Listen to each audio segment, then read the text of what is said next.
Hey, Dylan. Hey, Matt. So, little bit of a wizard behind the curtain is that this episode is the first episode we're recording since our first episode dropped. It is, and I'm so excited. I'm really happy with the reactions so far.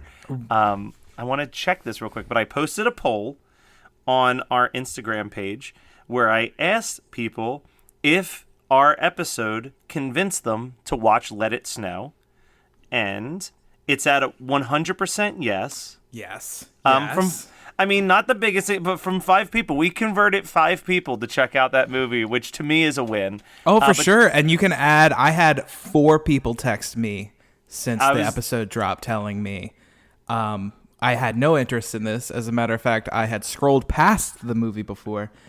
But since you guys talked about this and the way you guys described it, I have to watch it.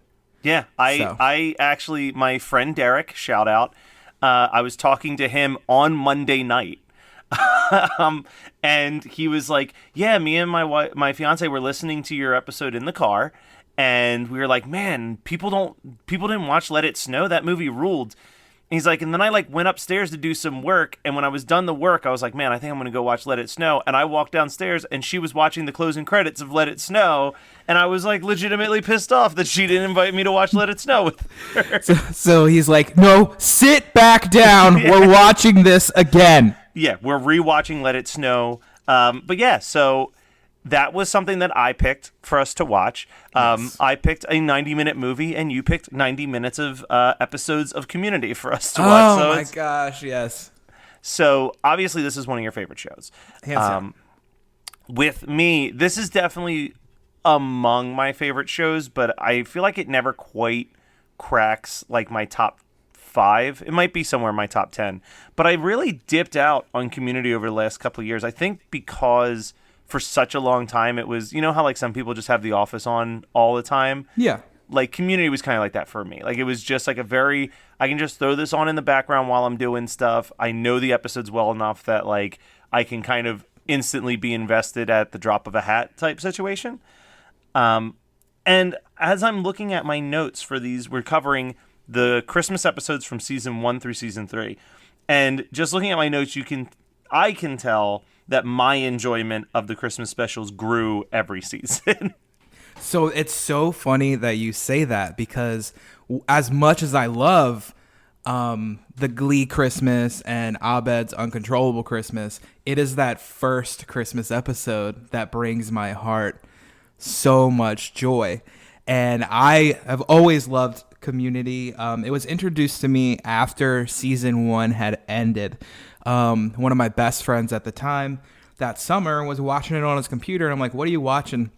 And it was the episode where I believe Britta had admitted to cheating, and they are trying to have the court case in the middle of the pool area, of course. Yeah. And I was like, wow, this is absolutely brilliant. So I sat down, I watched the entire first season, and then became an avid watcher as it would come on. And I was always a fan of Donald Glover, of course. I loved his stuff on YouTube with Derek Comedy. I had been familiar with his music, but for some reason, Community had gone by the wayside for me. And I love the first few seasons. I love all of it, but I love the first few seasons because it reminded me, as much as it was still absurdist comedy at points, it still reminded me of me attending community college. Because some of the stuff was as ridiculous as it is in the show. I was going to ask you about that because I also only attended community college. Well, not community college. I attended a commuter college. Okay. And I make that distinction because I did go to a Penn State school. But, when you're going to a commuter college, it is very different than when you're going to a stay-at-dorms college. Definitely. So I was going to ask you if you had a similar experience like that. What's funny is that I'm envious of you that you got to experience watching season 2 as it happened, because I was so late to the game that season 4 was actually the first season I watched as it aired, and as we all know, that is the gas leak here. Yeah, it is not a good season of television. No, it is not. Now, hold on. Now, I will say, and again, this is maybe biased because I love the show. There are aspects of season 4 that I love. Oh no, I'm not going to say that there are worse seasons of television that I adore than season 4. Like there is moments, but it definitely is missing its heart and soul. Yes. The same way when like a band loses their primary songwriter, and you can just tell when you listen to the album after it, like, oh, the driving force is not here. The music might still sound great, but the lyrics feel awkward, and maybe the melodies don't quite work. Like, that is how I feel about Community. I mean, I think the problem with Community Season 4, and I've said this before, is that at times it feels like a very well done fan film. Like, it feels like people who are a fan of the show and are trying to make what they think people love about the show because it's what they love about the show, but it's missing that little something that only seems to work in Dan Harmon's brain. And I mean, Dan Harmon is a kind of a questionable human being sometimes. I mean, at one point, as most of you know, I write for a website, iconversusicon.com, and I had a chance to look at Rick and Morty season 4 a little bit early before that came out, and I touched on that. And yeah, Dan Harmon is a very questionable human being. I think he's grown. I mean, as we all have as a person.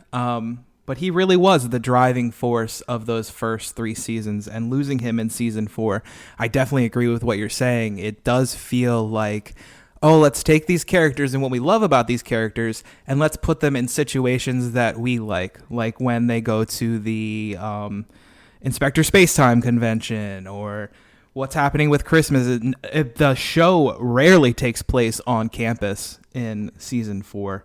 That's a good point. I didn't even think about that. Yeah. I think the other thing is like, and we'll get to it when we get to the second and third season.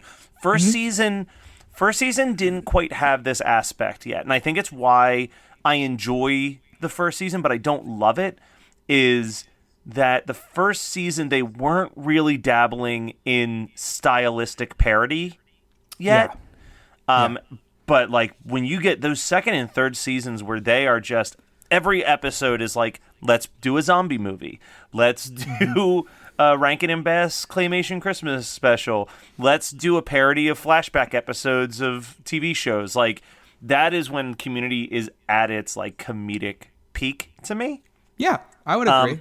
And I think that's like, I literally have 2 notes for the first season Christmas episode. Not that I enjoyed watching it, but it just was like, it wasn't hitting the beats that I wanted in season 2, that I found when I rewatched the season 2. Like, there was a moment where I was like, oh no, do I like not like Community anymore? Like, I had that concern.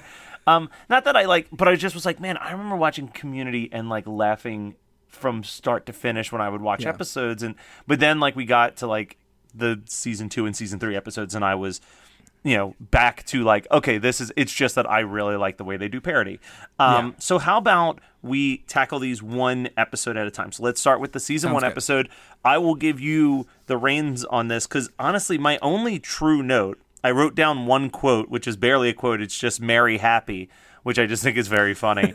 And this might shed some light on why I don't enjoy watching this episode, is that I was Shirley in middle school in this episode. Okay. Like, I was that, like, just got into religion, was really drinking and it's funny because, like, I went to a church that didn't really even pour this type of punch, but, like, I was drinking the lemonade of, like, oh, yeah, if they're not a Christian, they're going straight to hell, and it's your job to save them. So I almost empathize with her, because it's not, like it's not just like, oh, you believe something differently than me, but I'm going to force you to believe what I believe. It is like a genuine, like, I don't want you to go to hell. I love you so much that I don't want that to happen. And I get that, and I relate to like that mindset, because I had that mindset in middle school. But it's like a mindset that's like, to me, like better off buried in my past. So I feel like when I watch this episode, it's like, Oh, I said and did. Like, I remember my freshman year of high school. And this is terrible. My freshman year of high school, single ass Matt Kelly, never had a girlfriend.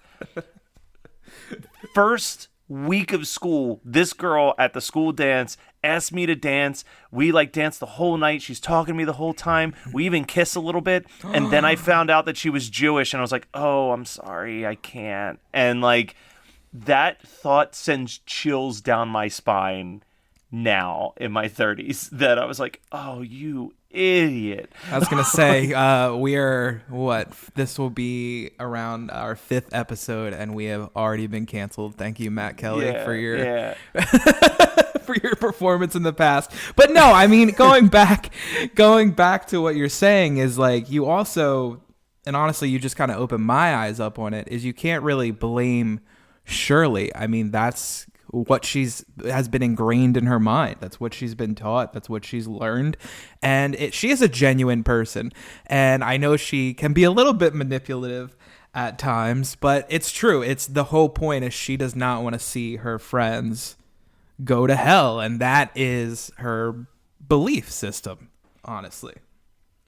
Yeah, and I do like the way I believe this is the episode where they introduce Pierce's weird Buddhism. Yes. That my comes gosh. up throughout the rest of the show. Yes. But yeah, it's a good episode. I love the bully. Like, the bully story is hilarious because that is a little bit of dabbling into parody. Like, that's definitely, it's similar to like the South Park, like Stan Darsh, like just like the dumbest 80s bullies of all time. Yep.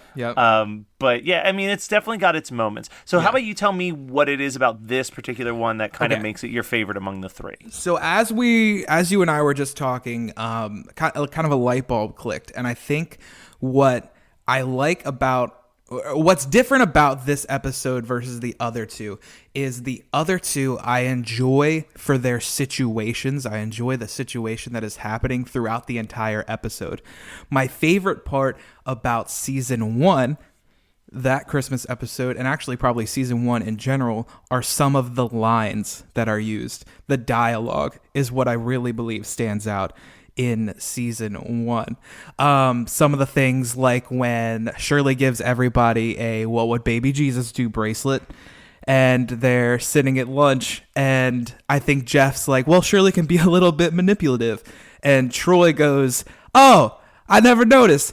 I'm just wearing this bracelet because it gets me chicks. And I'm like, I just little like nuances like that. Or when they're taking the Spanish test, and it literally just something so like dumb, just a minuscule part of the episode. Somebody walks up and hands in their test, and Chang just goes, ugh, so boring, and throws the test on the ground. I've done that.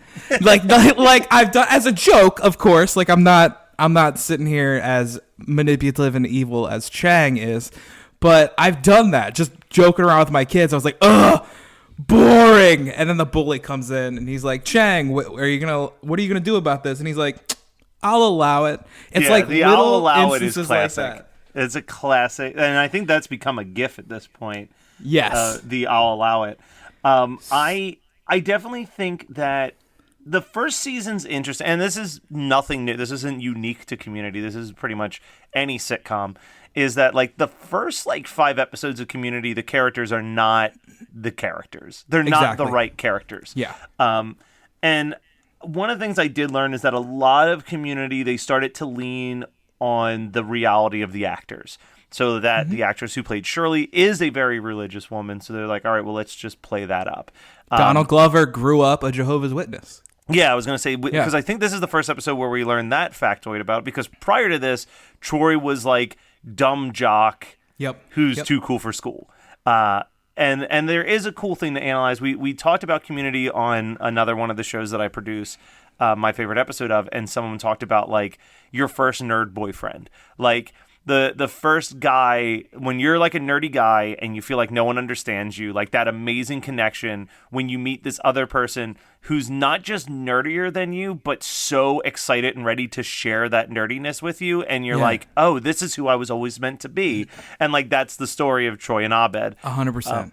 And I think that that's another big element of like something lost in not season 4, but early season 5 is losing Troy in the series. It definitely, season 6, we were just talking about this before we hit record. Season 6 is a fun season, but there's so many characters missing and like so many new characters introduced to kind of pad it out. And while that's realistic to like community college, like you're not all going to be there together for 6 straight years.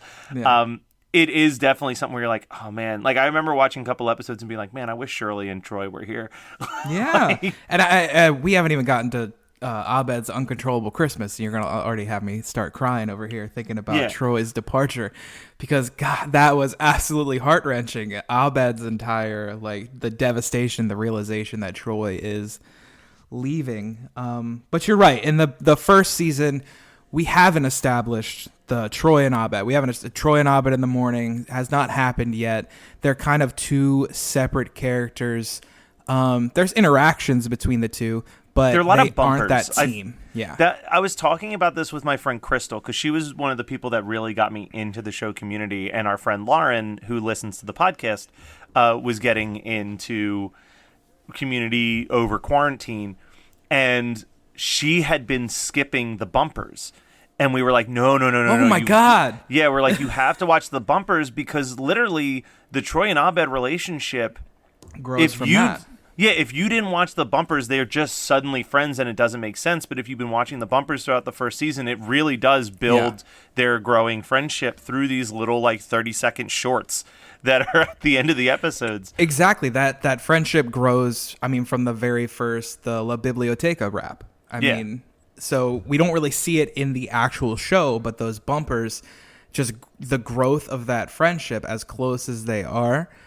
But I think that's just scaled back in the actual episodes. And you notice that, especially when Troy is going back and they're thinking about him playing for the football team and everything else. And the way he treats Annie in season 1 is crazy to me. But I mean, again, we were just getting to know these characters. They were completely different than they are in the seasons that follow, or actually even by the second half of season 1. I think we're seeing who these characters actually are. I guess we should probably explain a little bit about this episode and what actually takes place. So we have 2 basic plot lines. The first plot line is Shirley is planning a Christmas party for the study group, and comes to find out that everybody else in the study group is not Christian. Abed is Muslim, Annie is Jewish, Troy is a Jehovah's Witness, Britta is an atheist, Pierce believes he's a Buddhist, but really it is quickly revealed that he is in a cult. And Jeff, of course, says he is agnostic, to which Pierce refers to him as a poor man's atheist. And on our B plot, actually, I would say that's probably our B plot. Our A plot is this bully Mike, played by the fantastic Anthony Michael Hall, comes into the cafeteria and notices that Abed has taken all the Christmas cookies, appropriately named Winter Doodles. And he's pissed. And he's like, where's all the Winter Doodles? I love the character. Seriously. The character of Mike, the bully, as you brought up before, absolutely brilliant. It is that stereotypical 80s bully. They were one like ski or mountain away from a ski race at the end of this episode. Well, and sure, like, it's not an accident that they're picking Anthony Michael Hall. Oh no, like, not like at all. It's like they knew what they were doing in the casting of like, okay, who's gonna make people think 80s immediately? Exactly. So, Anthony Michael Hall's character Mike, kind of an ass to Abed, and Jeff stands up for him, and the plots kind of merge together when Jeff is going to fight this bully, and Shirley says that is the unchristian thing to do. You will not do that on Christmas. It's not Christmas. It's December 10th, as we keep saying in the episode. But yeah, I enjoy the season 1 Christmas episode more for the dialogue, their lines throughout the show. That episode in particular that I quote to this day, the "What's up?" and hit him with the Forrest Whitaker eye. I love the Forrest Whitaker eye, and I love Pierce training Jeff to fight. it's there's something about this first episode, and maybe it's because it was like the first episode, the first Christmas episode that I had seen, that made me go, you know what? I'm going to watch this every single year, at least the Christmas episodes. And around Halloween, I watch the Halloween episodes. Even if I'm not binging Community that year, I make it a point that around those 2 seasons, I watch those themed episodes for sure. Nice. Well, and I will get into this in just a second as we move into season 2's Christmas episode. But even this early on, they really knew that Abed was the emotional backbone of the entire series, because Jeff Winger is not in the beginning of this show, nor really honestly until like season 5 is Jeff Winger someone who's going to truly stand up for his friends. But Abed is always this special exception where it's like in any other episodes it might be like he begrudgingly is like putting off stepping up, but like if someone steps up to Abed, he is in the defense mode so quickly.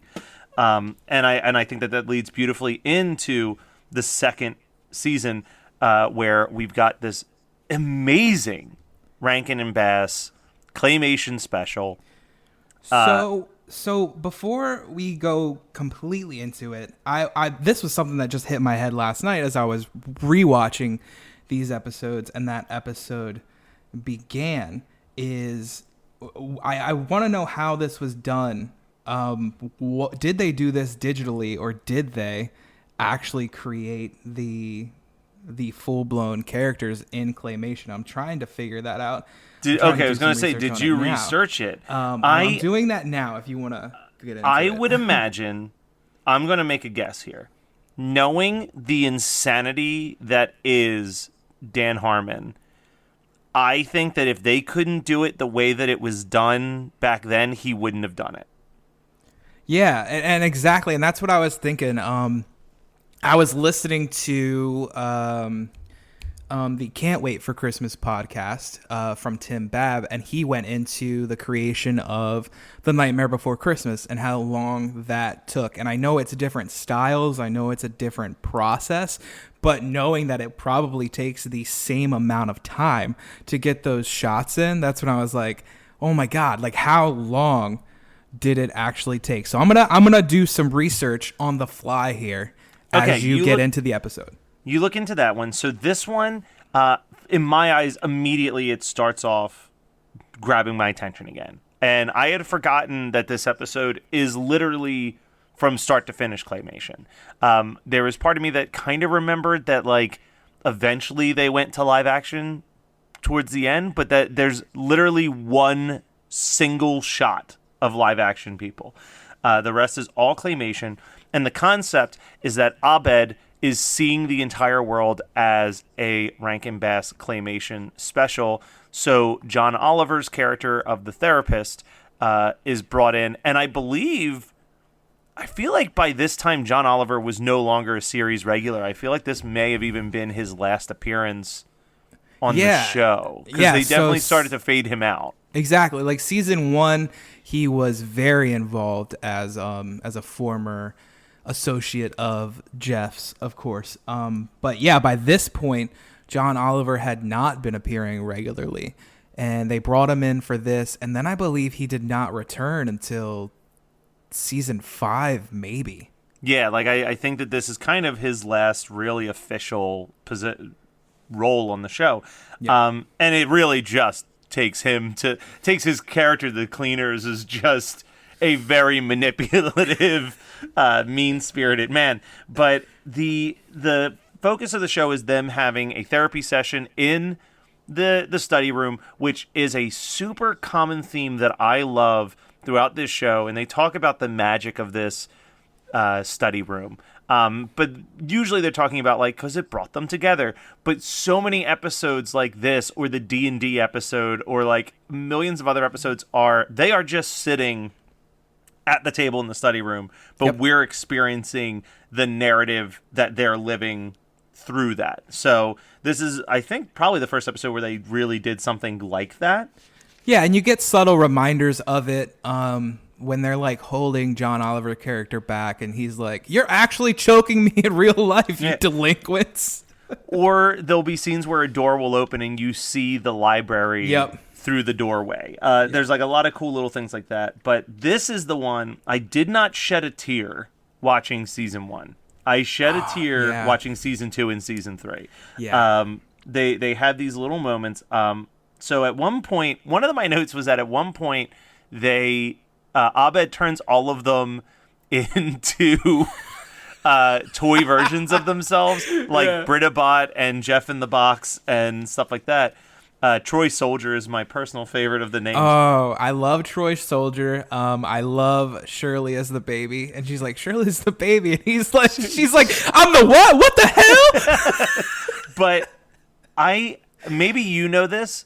Did they ever make like action figures of these toys? Because I would hang that shit on my tree so fast. So I feel like they did at one point. As I was watching it last night, I had vague memories of seeing these, but at the same time when that popped in my head, I was like, if those existed, why would I not have bought them? Yeah, why, that was my thought process. That's exactly my thought too, is like, if those toys existed, I would own them. So like someone's missing out on some hard cash that they could be making right now.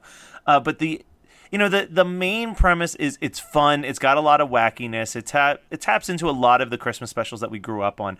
But it's the last like 5 minutes that really makes this particular episode shine to me. Is that Abed finds out that the whole thing is trying to figure out why is Abed living in a delusion at that moment. And it all stems from, I'm sure you wrote this down. I, like an idiot, did not. What's the date? December 13th, is it? Yeah, December 13th. Abed's parents went through a divorce. We touched on that a little bit in season 1. Because his dad is like freaking out because Abed wants to be a part of film school and stuff like that, or take film classes. And we touch a little bit on that divorce, but every December 13th, his mom comes and they watch, I believe it was Rudolph. Yeah, they watch Rudolph together. Yeah, they watch Rudolph together. And they're like, but it's December 13th right now. And he's like, no, it can't possibly be, because she would be here if it was December 13th. And they find out that his mom has a new family and she's not going to be able to make it this year. And he kind of freezes. And this is the point where, first of all, reading the letter made me cry when they read the letter out loud. But then all of them come together to help Abed realize that he has a new family with the study group. And there's a quote. I had to pause it and rewind it and listen to it like 7 times so I could get this quote perfect.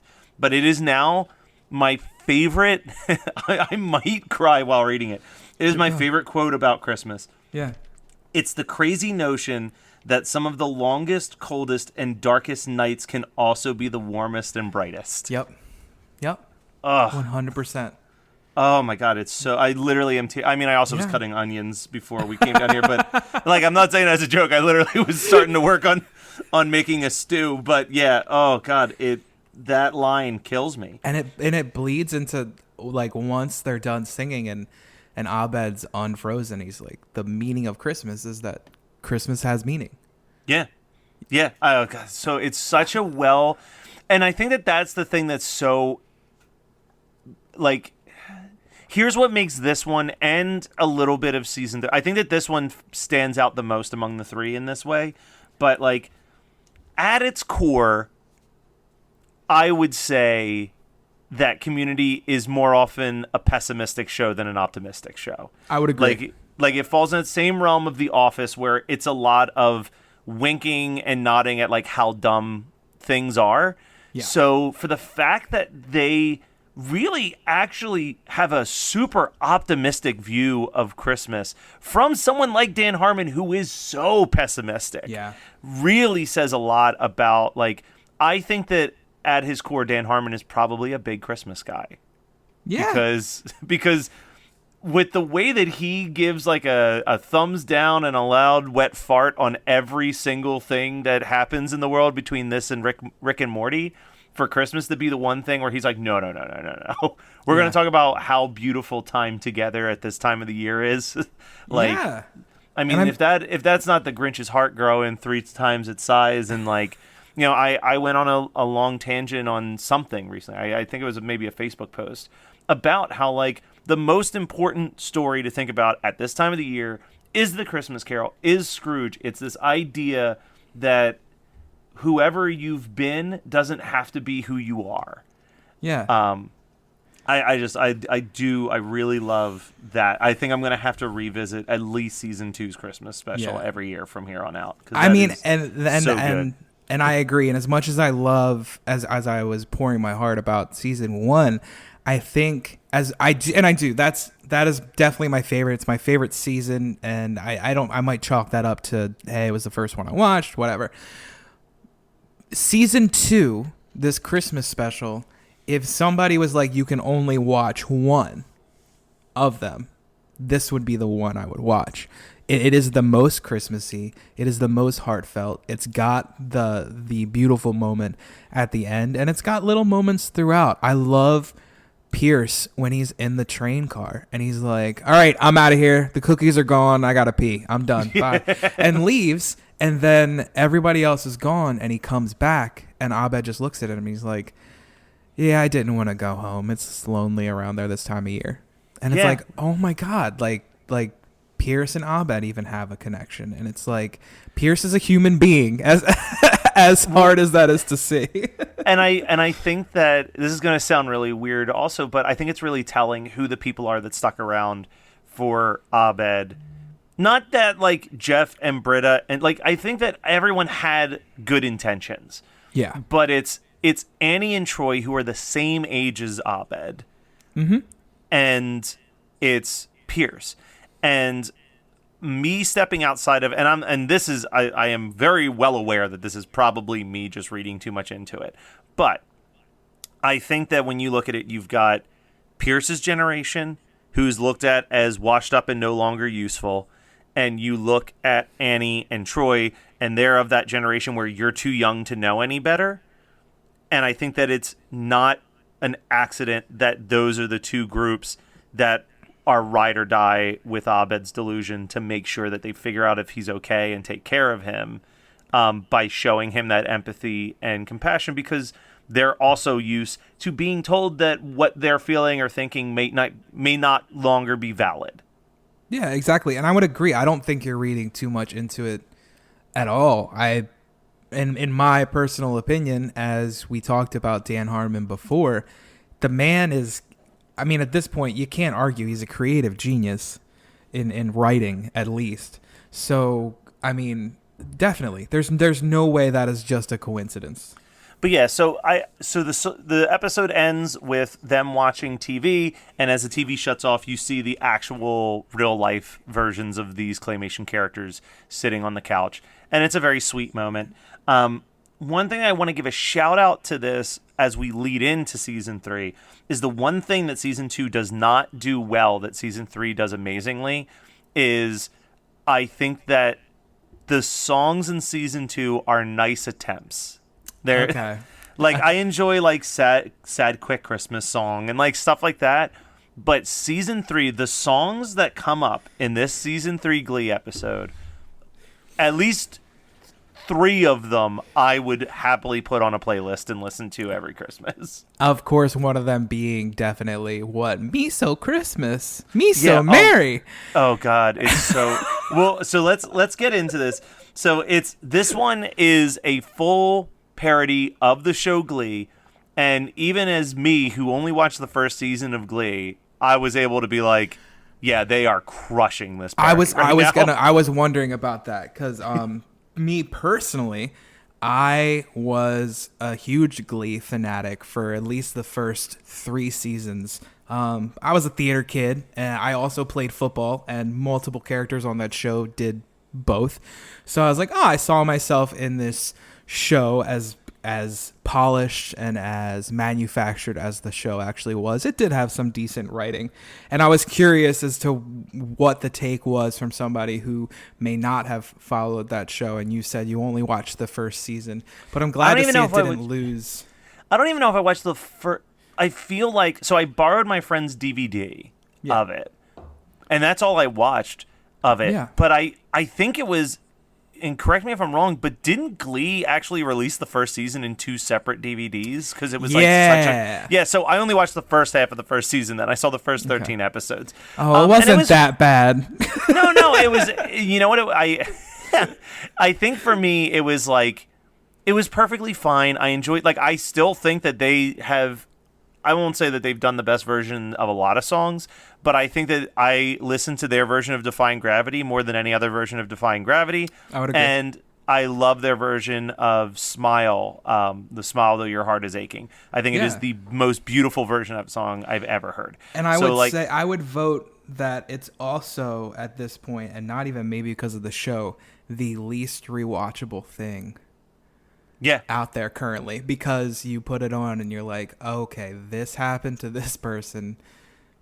Half of this cast has passed on. This person was horrible, and now he's gone. It's like the curse. I don't believe in like a lot of those like Shudder did the cursed films. Yeah, I don't believe in like, oh, Poltergeist was cursed and stuff like that. I might be starting to believe that Glee was cursed. And I think that like, Glee... That is horrifying. It's not a bad show. Like, no. I don't have any explanation for why I didn't continue watching it beyond just like, it wasn't my thing. But like, I also sat and watched 5 straight seasons of Dawson's Creek on Netflix. So like, I really have no excuse. Hate watched? I mean, it was all right. I think for me, I had put off Dawson's Creek for years because it was one of those shows where everyone's like, you're just like Dawson.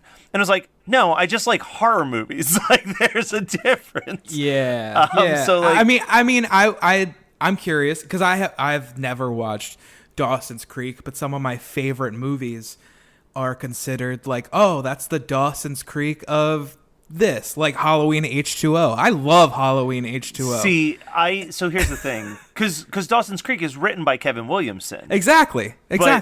But Kevin Williamson does a lot.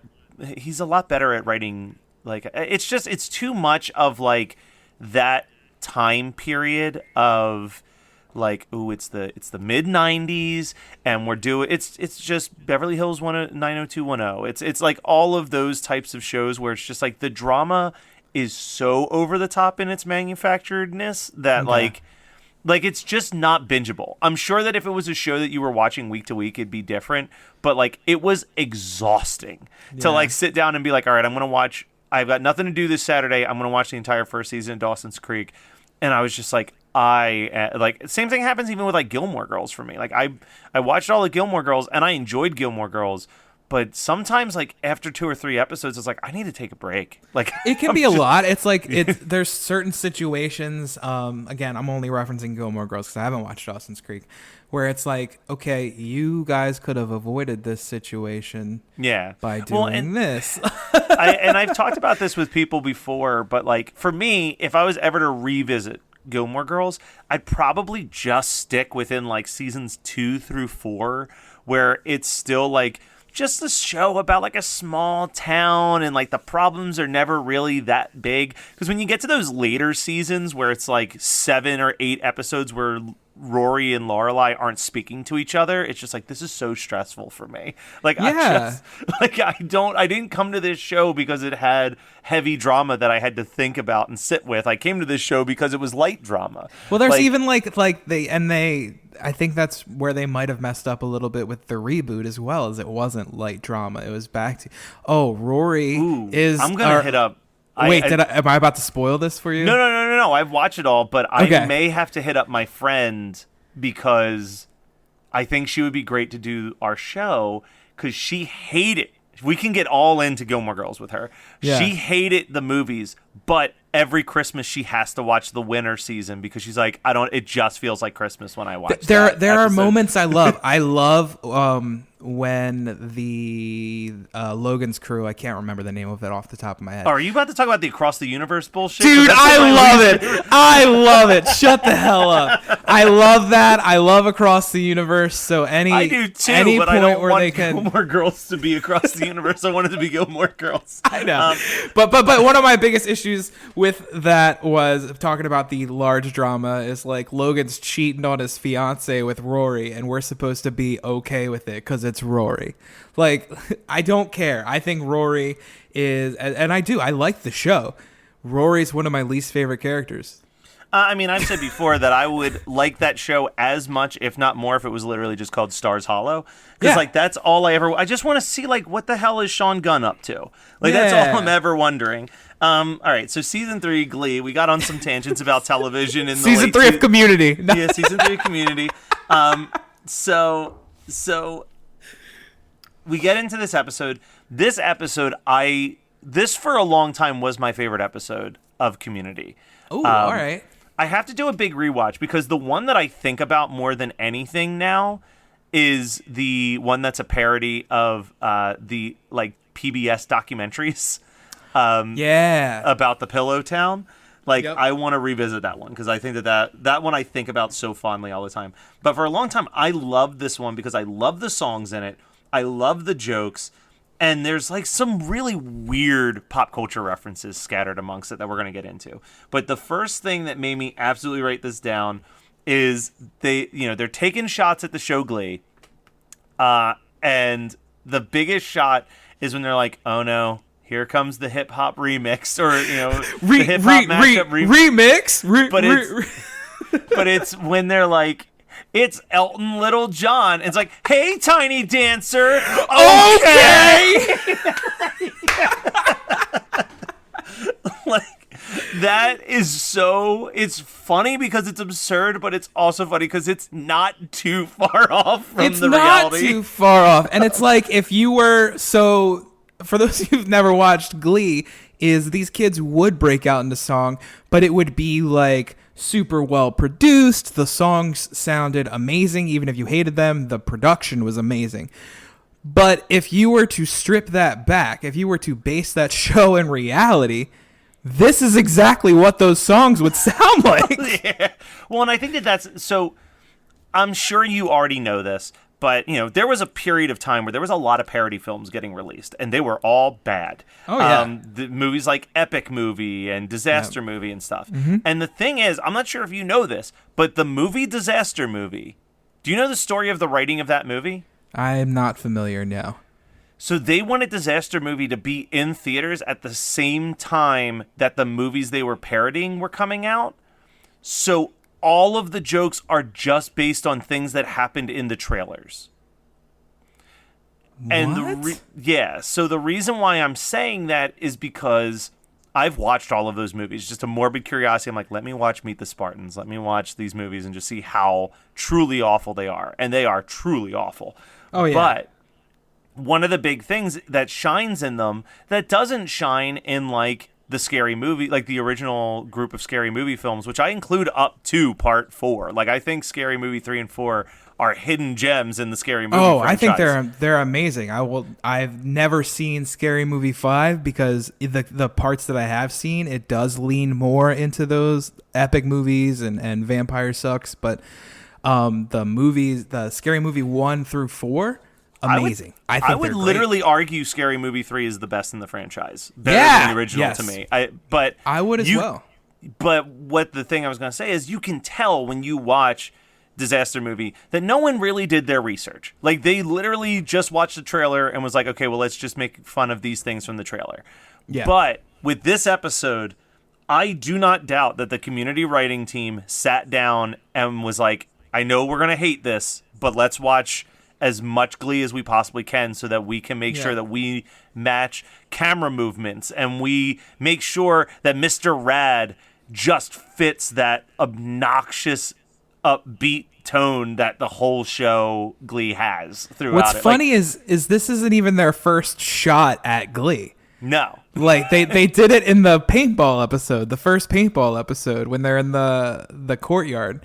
He's like the Glee Club, and I can't remember what song they started singing, but it was some rip-off parody of whatever, and it sounded again like you're saying there was definitely research done beforehand.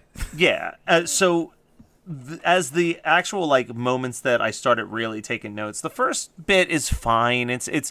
I mean, after that, Hey Tiny Dancer, okay, it's tough to like hit that peak again very quickly. But the next line that I had to write down, because I feel this line in my core, and when Abed said it, I felt so sad because I relate it to Abed in that moment, was, Troy says, "We hate the Glee team, remember?" And he goes, "Oh yeah, I guess I just like liking things." Same. And I was like, oh my God, I feel that so much. Like, because I think this is going to sound insane. We're going to reveal something about the two of us, but both of us are ICP fans. 100%. 100%. And I think that there's something to be said about coming from that angle of like, yeah, like, do I know that it's goofy and it's absurd? And we're wrestling fans too. Like, there's something about this stuff that the entire world has all agreed is okay to shit on. Yeah. And it's like, but like, I just enjoy, like I enjoy watching it. Like, even like, I haven't watched a second of wrestling since this pandemic started, but I still follow like the YouTube channels because I still want to be like slightly knowledgeable about what's happening in the world of wrestling, because it is just like a fun distraction. And like, that's all I need is just a distraction sometimes. Yeah. And I remember a piece of advice someone gave me, because they were talking about writing reviews, and they were like, the thing that you have to remember is that the worst movie you have ever seen is somebody's favorite movie. Yep. And I was like, oh shit. Like, yeah. And I mean, we're on Geekscape. We're on the Geekscape network. And while we never officially printed t-shirts of this, at one point, the unofficial slogan of Geekscape was Geekscape, because it's okay to like things. I love it. And it was just because we were like, we didn't ever want to write clickbaity articles. It's like 14 things that suck about the new Batman movie. Like, it's like, so it's like, yeah, like, I just think, especially in this day and age, the internet really, and again, coming from Community, a lot of humor took a very pessimistic tone. And I think that the fact that so much comedy is a pessimistic tone, and I've talked about this on multiple podcasts now, it's the reason why shows like Schitt's Creek and Parks and Rec are so beloved, is that they are so undeniably optimistic television shows. Yeah, like, for sure. For sure. Like, their entire message is like, there's good in the world, people can change, that like employees can work together and become best friends and love each other, and even if they leave their job, they're still going to be supportive of each other, and they're not going to just be like a memory of someone that they used to work with. And that's like the antithesis of The Office. Like, I don't believe for 1 second that half of the employees at Dunder Mifflin would ever actually hang out outside of work. But I believe in my core that the people that work at the Parks Department of Pawnee would absolutely go to each other's Christmas parties and absolutely spend time together. Exactly. And I don't want this to turn into like we hate The Office cast. No, because I don't hate The Office. I'm actually revealing something about myself right now. I had never sat down and I had seen episodes every so often, but I have actually started binge watching The Office with my girlfriend. We watch it every single night, and I love it. I'm really enjoying it. I understand why people love it, but there are moments where I'm like, these are horrible people. Yeah, these that's are my thing. Awful people. I love that show, and I enjoy that show a lot, and I think that there's really great, talented people involved in that show. But like, when people try to argue that it's the best sitcom of the last 10 years, and it's like, did you not watch The Good Place? Did you not watch like Scrubs? Did you not watch like these? Like, there's so many shows that are just so upbeat and positive and like have genuinely good characters that you want to watch succeed. Hey, like, justice for 30 Rock. I know. 100%. 100%. I can see, just like you were saying, while these characters may like pick on each other, may make fun of each other, I genuinely see that these characters could totally hang out. I mean, look at Luda Christmas in the first season of 30 Rock, God, which I can't wait for us definitely going to talk about. I can't wait for that. But let's talk about, because after the I guess I just like liking things portion, then it essentially turns into a series of songs. Oh, so good. And like, the first song with Abed and Mr. Rad is fine. It's mostly just taking shots at Glee. But then we enter the fucking rap song. Christmas Infiltration! Oh my God, it's so good. It's so good. Oh, and 100%. And you cannot tell me that, like, again, I said this before we started recording, is I don't want this to turn into Gambino cast. But I love this man to death, unashamedly. I'm gonna absolutely say, head over heels. I'm going to say something crazy. You're going to think I'm crazy. But I actually think Dan Pudi has a better verse in this rap song. No. I don't deny that. What I was about to say is I can almost guarantee that Donald Glover wrote these raps. Oh, for sure. Oh, and undeniable. I think my only problem with Donald Glover's verse is there's a part in the song, and it drives me nuts in modern hip hop sometimes. Yeah. Where he's going really, really fast and proving that he can go really, really fast, which is really cool. Yeah. But it feels like it's not following the beat. Like, it feels like he's going faster than the beat is allowing him to go. And it drives me nuts when he gets to that part. So part of me feels like he did that on purpose. Oh, I don't doubt it. Listen, I am like... Childish Gambino, Donald Glover is a genius. Anything that I think is incorrect, I'm probably wrong and not smart enough to understand what the intentions were. Yeah. But yeah, like that part just from an aesthetic standpoint bothers me every single time I watch this episode. And I like that it's revealed that like they rap all the time. Yeah. Oh, you guys are rapping? You never invite me to rap. I love that line. And I think this is where... Is it this part or when they get to the rest of the study group where Donald Glover kind of follows up that Abed line of, oh, I guess I just like liking things, when he's like, how can you hate Glee? Glee literally means Glee. Glee. Yeah.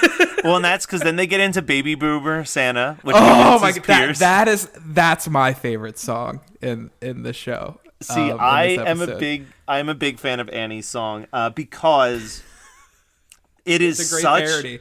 It's such a parody of what I wrote. The exact phrasing that I wrote down in my notes was, Annie's song is such a good parody of my least favorite type of Christmas song. Like, we've talked about how much we love Christmas songs in last week's episode, but like that is, even though I enjoy Santa Baby, I can get Santa through Baby. it. But it is indicative of an entire genre of Christmas songs, which is like, I'm just a widow girl that wants a diamond ring. Like, I hate how many songs are like that. It's gross. It's really uncomfortable. And the way that she, in the song, essentially gets dumber by the verse. Yeah. To what is still one of my favorite Community lines of all time, where he goes, there's diminishing returns on sexiness. She goes, what's diminishing?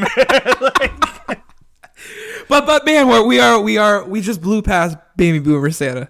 Baby Boomer Santa is great. And there's a quote in between Baby Boomer Santa and that. So we'll backtrack to this quote and then jump into Baby Boomer Santa. Okay.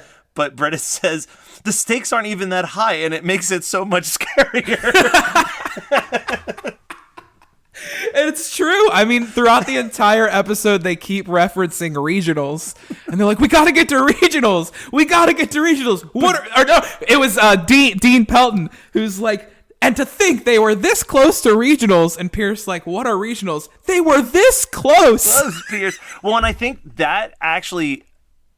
You quoting that reminded me that this is what I was thinking when I was watching it. When I did watch those 13 episodes of Glee, I was so confused by what the end goal of the show was, because it felt like they were constantly building towards a different thing every couple episodes. And like, I was just like, I don't understand the structure of this. Like, I was so confused by, like, I was Pierce, where I was like, wait, so what happens after regionals? Like, and that's we're jumping around at this point, but I wish I would have wrote this line down. But Mr. Rad, Taron Killam's line, where he's like, then we have regionals, then we have semis, then we have semi-regional finals. Yeah, I mean, that's literally what it felt like when I was watching those episodes. I'm like, oh, there's just like things stacked on top of things stacked on top of things in this show. But yeah, let's get to Baby Boomer Santa. Because, man, like, it's such a weird thing to say, but Danny Pudi's dancing during the disco sequence. Oh my God, with the mustache and the afro. It's burned into my brain.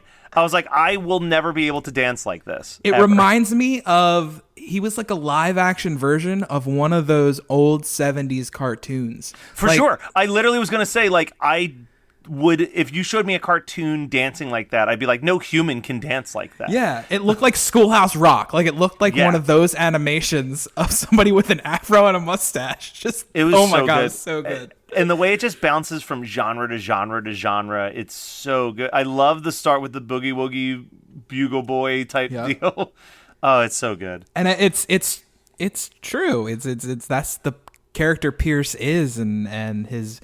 It's like making fun of that generation and the stereotypical narcissism that we created the best music, the best movies came out around this time, blah blah blah blah blah. And he's finally like, "You're welcome, you're welcome." Well, that was like. Did you see? We're gonna get a little political on this show. Did you watch John Mulaney's monologue on SNL? I did not. So he has a line where he was like, my 98-year-old grandmother voted and went in person and voted in this election, and everyone cheered. And he was like, wait, are we cheering for bad ideas? Because like a 98-year-old person voting in an election is kind of like someone ordering the food for the entire table and then leaving before it's arrived at the table. And like he kind of got some groans and he's like, oh, I'm sorry, was that ageist? I guess that's really rude of me. That would be like calling yourself the greatest generation or something. Oh my God. But yeah, I mean, that is the baby boomer generation of like, you're welcome yeah, that you have rock. He has that line where they're like, well, everyone knows your generation created rock and roll, and he goes, no, I wouldn't say that, we perfected it. Yep, we perfected it. Oh my gosh. So I mean, essentially all of these songs are trying to rope in the different members of the study group into joining. But nothing strikes better than the Shirley moment. Here's bringing in that children's choir, and where she's just like, they say this, like, I asked my public school what this day was about, and she just goes, they're not going to tell you. They're not going to tell you. They push Jesus and religion out. She's like, that's what they do. That's what they do. Yeah, they told us not to pray. That's what they do. That's what they do. But, I mean, up until this point, I'm like, this song's all right. But the actress who plays Shirley, and I feel so bad because I can't remember her name. Yvette Nicole Brown. Yvette Nicole Brown has such a powerful voice that I could literally just listen to like 10 minutes of her just singing Jesus is Lord, because it good. It hits my soul. I'm like, oh my God, she's got that voice that like makes you go to Christmas Eve church services to hear that one really talented person in the choir that they're like, you're getting the solo, you're singing Mary Did You Know, and you're just like, oh, I'm gonna cry, here we go. Like, you get all ready for it.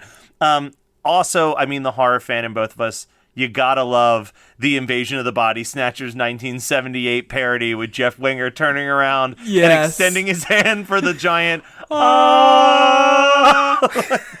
Oh, it's so good. This is, the episode shines for me. The funniest moments is at the very end, because I had forgotten that by this point it was all about dragging Britta every episode. Yep. And he's like, hey, we're going to do a recasting, but I'm supposed to be a mute tree.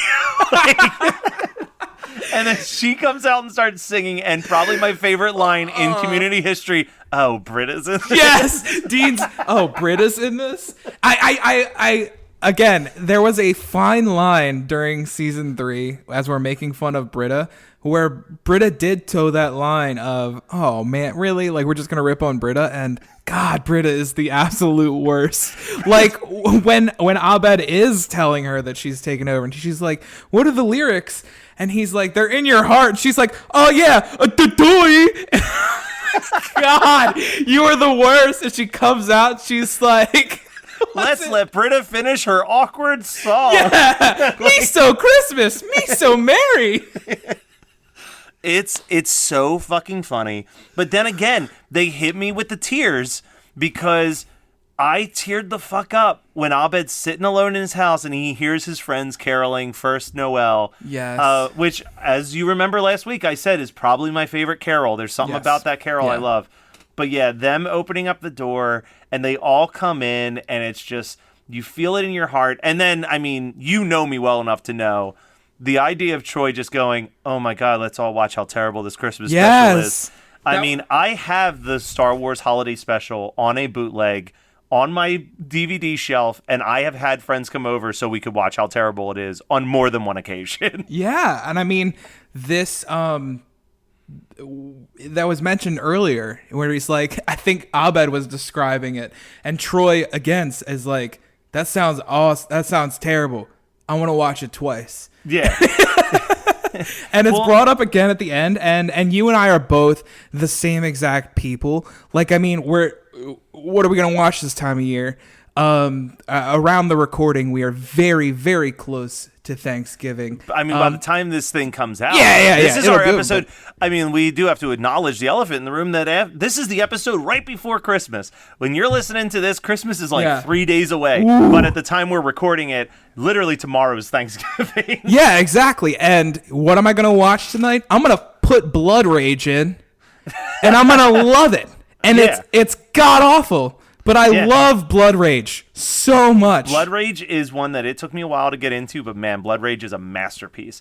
And then, I mean, Thanksgiving, I've seen a lot more people getting on the Thanksgiving train. Not as good of a movie as Blood Rage, but it's, it's short. It's like an hour and 6 minutes or something. I can get behind it. But go ahead.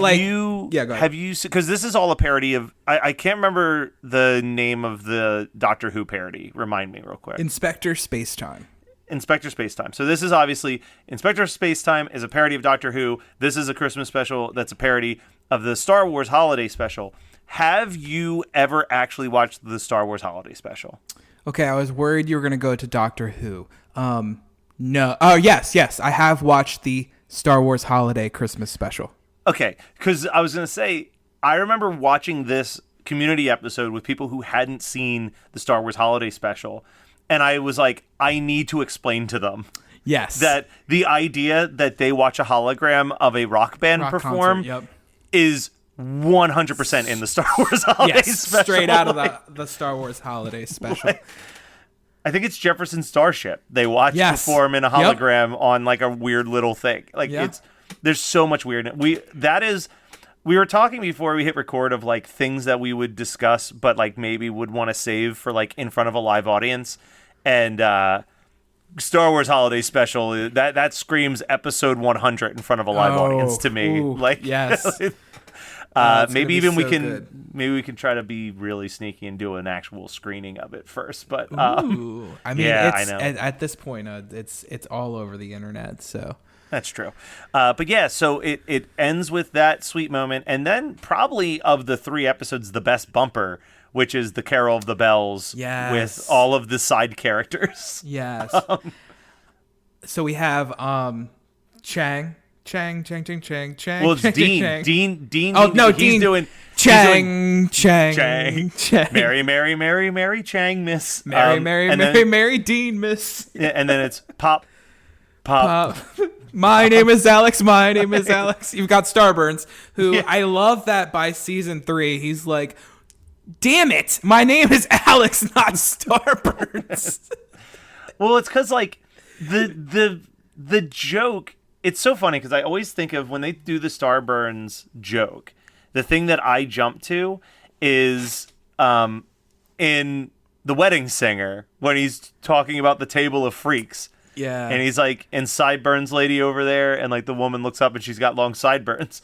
And like that's like that in any other normal show would be the extent of the Starburns joke. It's like, oh yeah, there's Starburns over there, and it cuts to like a guy with sideburns shaved into stars, and then you never think about that character again. But Community has such a like when we talked about it on my favorite episode of the one guest host was like the only shows that have a deeper roster of random reoccurring characters is like Parks and Recreation and The Simpsons. Yeah. Like the amount of like, if a character shows up, you better believe that character is going to come back one day on Community. I mean, look at Leonard.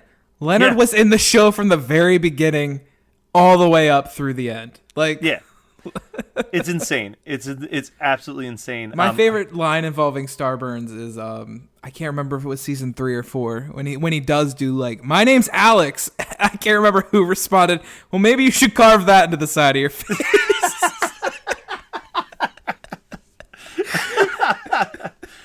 You know what? Real quick before we wrap up, because we've covered all 3 episodes. Do you have a favorite? Who's your favorite main character on the show, and who is your favorite reoccurring side character on the show? Oh my god, I feel like it's cliche at this point for me to say who my favorite main character is. It's Abed? Troy. No, it's Troy. See, mine's Abed. Oh my god, we're Troy. We are Troy and Abed in the morning.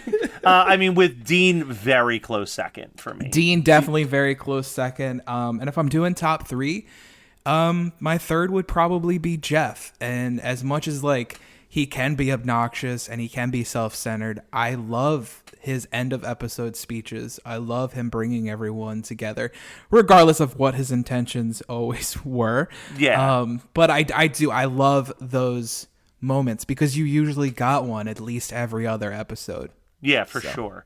It was kind of like on South Park with Kyle always having the "What did we learn today?" Yep. segment, and they were always really good, profound speeches on South Park too. So yeah, I do love a good. I mean, I've said it already. My favorite show of all time is Scrubs. Like every episode of Scrubs ends with like a speech to tie everything together. That's my shit. I love that stuff. So this Community, the way you feel about Scrubs that's the way I feel about Community. 100%. All right. We're going to have to tackle... One day we'll tackle some of the Scrubs Christmas episodes. I'm into that. Dude, they tug some heartstrings. I think it's the very first season. The Christmas episode is literally about Turk losing his faith in God because of how many people he has to proclaim dead on Christmas Eve at the hospital. So a little bit of behind the scenes. I had recently gotten my tonsils out, and what I watched during the first couple days of recovery was the first season of Scrubs. Oh, it's it's so good. So good. I genuinely, I know we're talking about Community, but I've said on the record many times that I think that the Scrubs pilot is one of the best pilots because really, like we were talking about with Community, it took them a couple episodes to really figure out who the characters were. But man, Scrubs, there's like one character who changed a little bit. Everyone else, they like really fleshed out who these characters were right out the gate with that show. I think adding on to your point, you could take the plot of the Scrubs pilot and literally plug that into any profession at all. My first year teaching, I watched the Scrubs pilot the day before I went. My first day. It's a really great pilot. Yeah. Like, you should also check out the Fake Doctors, Real Friends podcast, in which Donald Faison and Zach Braff are just rewatching every episode of Scrubs and giving behind the scenes factoids. Yeah, it's a fun little podcast. I will check that out. Backing up though, we didn't talk about our favorite recurring character. Yeah, so what's your favorite recurring character? I don't know. This might disqualify because he doesn't come back, I think, after season 3, and it's Vaughn. Yeah, Vaughn is pretty great. Britta's hippie boyfriend is my favorite. Basically because we got Britta's a bee out of Vaughn. I love that. What is it? This isn't my favorite reoccurring character, but I just literally blanked on his name. It starts with an M, but who is the pop guy? Oh, Magnitude. I was like, Magnus? Magnitude. No. Magnitude is pretty great. My favorite Magnitude line is in the the paintball episode where he steps pop on what? Yeah. First things first, pop. But my favorite reoccurring character is Garrett. I love Garrett so much. I love Garrett. They got really weird with Garrett in the final season. The second to last episode is a strange Garrett episode. Oh my god, so strange. And the bumper at the end of that episode where I believe one of the writers is defending their incest storyline. Yeah, Garrett's this show got crazy. So weird. But yeah, so I mean, do we have any other closing thoughts on the Community Christmas specials beyond like go watch the Community Christmas specials? They're on Netflix. Definitely go watch the Community Christmas specials. And as a matter of fact, over your holiday as Christmas the day ends and you're still continuing, go ahead and start Community from the beginning and just kind of binge the entire show. Final thoughts on the first 3 Community Christmas episodes is I watch them every single year. I will continue to watch them every single year.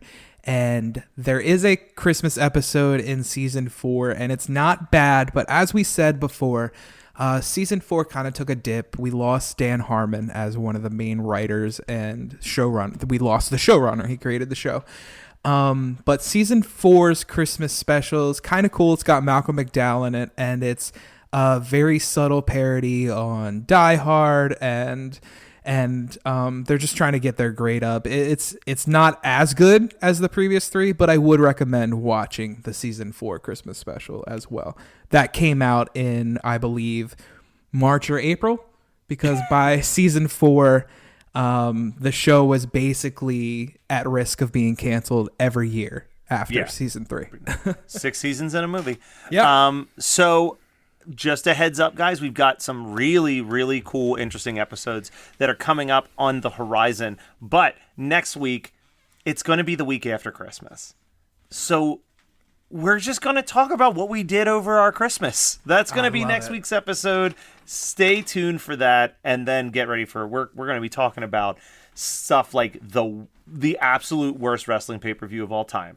We're going to talk about that. We're going to talk about our favorite versions of one specific song. We're going to have someone who starred in a Hallmark movie this year. We've got a pretty stacked January for you guys.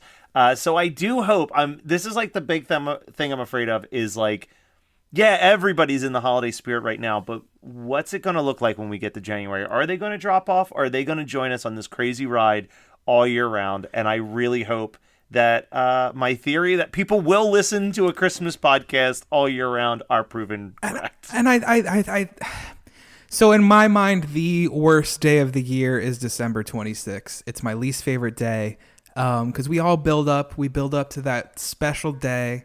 We've all been in the Christmas spirit. In my mind, I've been in the Christmas spirit since September. I mean, Halloween's in there as well, and I get in the Halloween spirit, but I'm still like in the back of my mind, hey man, Christmas is coming up. It's almost there. And December 26th, I'm like, oh my God, it's over. Yeah, the lights are still up, but blah. And I think doing this is giving me a reason to keep that spirit going all year long. So I implore our listeners, hey, keep going with us. Let's keep that spirit alive all year long because, yeah, 2020 is just about over, but you know what? Just because the ball's going to drop on the 1st doesn't mean things are going to get super, change overnight. So let's keep that positive energy going. Let's be that change throughout the world. Stick with us throughout the year. We're going to keep the spirit alive 365 days. Whoa, whoa, whoa, now we won't stop till the big ball drops on New Year's. Have a happy holiday. Have a great, great, great holiday. Have a merry, merry, merry, merry, happy holiday.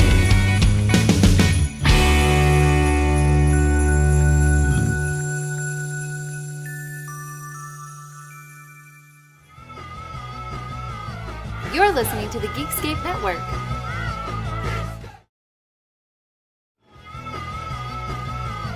You're listening to the Geekscape Network.